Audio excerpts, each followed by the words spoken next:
धर्मशास्त्रों में कहा गया है कि ये संसार नश्वर है, यानी यहाँ पर जो कुछ भी है इसको एक दिन नष्ट हो जाना है। ऐसे में एक सवाल हमेशा से रहा है, क्या हमारी पृथ्वी भी एक दिन खत्म हो जाएगी? दरअसल सदियों से लोग हमारे एकमात्र घर यानी पृथ्वी की मृत्यु के बारे में भयभीत और उत्सुक दोनों रहे हैं। यही वजह है कि माया कैलेंडर की भविष्यवाणी से लेकर निबिरू प्रलय तक की अंतहीन सिद्धांत और कहानियां लोगों में खूब चर्चा का विषय रही है। हालांकि इन सिद्धांत के पीछे कोई वैज्ञानिक आधार नहीं होने की वजह से ये सभी गलत साबित हुई। इस सवाल को लेकर कई तरह की अंटलें लगाई जाती रही है, लेकिन अब इसका वैज्ञानिक जवाब आ गया है।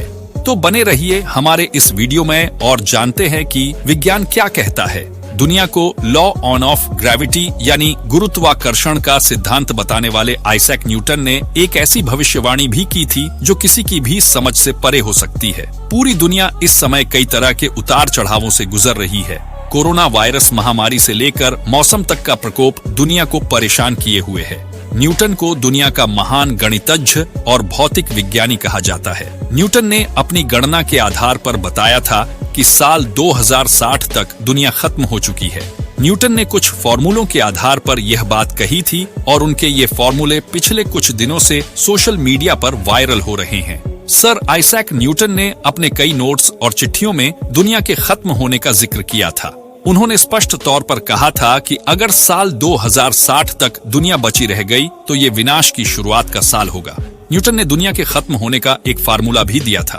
न्यूटन ने यह भविष्यवाणी सन 1704 में की थी। भविष्यवाणी के साथ न्यूटन का यह नोट उनकी लिखी चिट्ठियों के साथ मिला था। सन 1727 में उनका निधन हो गया था और इसके बाद उनके लिखे सभी नोट्स, चिट्ठियां उनके घर में पाए गए। न्यूटन ने एक नोट में लिखा था, अगर इंसान यह सोचता है कि वह हमेशा के लिए जिंदा रहेगा तो ऐसा बिल्कुल नहीं है। उनका भी समय आएगा जब इंसान धर्म को मानना बंद कर देगा, तभी से उसका अंत शुरू हो जाएगा।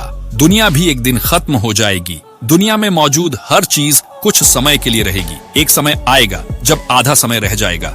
न्यूटन ने आगे लिखा है कि उन्होंने एक किताब में पढ़ा था जिसमें समय और आधा समय का जिक्र किया गया था। न्यूटन ने इसी के आधार पर गणना की और उत्तर आया 3.5 साल यानी 1260 दिन। इसके बाद उन्होंने वैज्ञानिक गणना कर दिन को वर्ष में बदल दिया यानी 1260 साल। न्यूटन ने अपनी गणना के आधार पर कहा कि दुनिया 1260 साल में खत्म हो जाएगी। इसके बाद न्यूटन के मन में सवाल उठा कि ये 1260 साल किस वर्ष से शुरू माने जाए। इसके लिए उन्होंने वर्ष 800 को मानक बनाया। इसके पीछे उन्होंने तर्क दिया कि 800 में रोम में धार्मिक क्रांति आई और रोम के राजा चैलीमैगन ने शासन से ऊपर पोप को स्थान दिया। न्यूटन की गणना के आधार पर 800 में 1260 को जोड़ने पर साल 1260 आया और उन्होंने दुनिया के अंत का साल 2060 बताया। उनका कहना था कि अगर इस समय तक दुनिया खत्म नहीं भी हुई तो भी उसका विनाश शुरू हो जाएगा।